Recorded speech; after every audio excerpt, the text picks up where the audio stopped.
దుగ్గిరాల చెన్నకేశవ నగర్ లో వరద ముంపుకి గురైన బాధితులకి గురువారం ప్రభుత్వం అందజేసిన నిత్యావసర సరుకుల్ని రెవెన్యూ అధికారులు తెలుగుదేశం పార్టీ నాయకులు అందజేశారు. మొత్తం 24 కుటుంబాలకి 25 కేజీల బియ్యం నిత్యావసర సరుకుల్ని పంపిణీ చేయడం జరిగింది. ఈ కార్యక్రమంలో తహసీల్దార్ సునీత, తెలుగుదేశం రాష్ట్ర వాణిజ్య విభాగం ప్రధాన కార్యదర్శి గూడూరు వెంకట్రావు, సీనియర్ పార్టీ నాయకులు వెనిగండ్ల శ్రీకృష్ణ ప్రసాద్, నక్కా చిరంజీవి, మేఘావత్ శంకర్ నాయకు, పర్వతనేని హర్ష, బెజవాడ సాయి, పకీరయ్య తదితరులు పాల్గొన్నారు.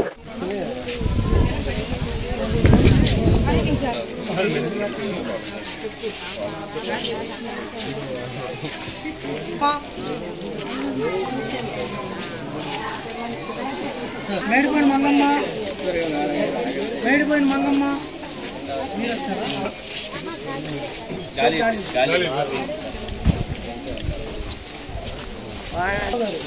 లైన్ ఉండాలి ఆయన అప్పారావు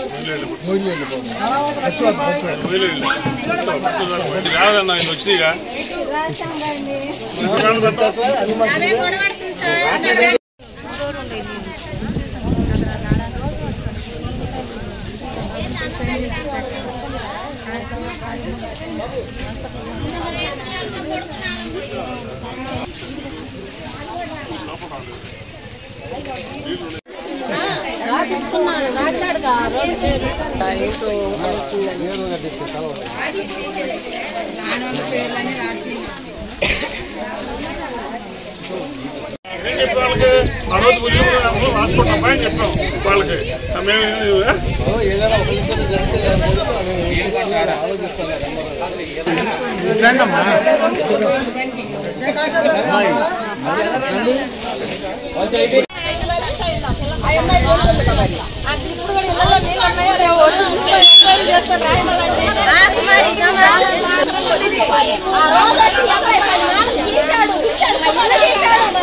తీశాడు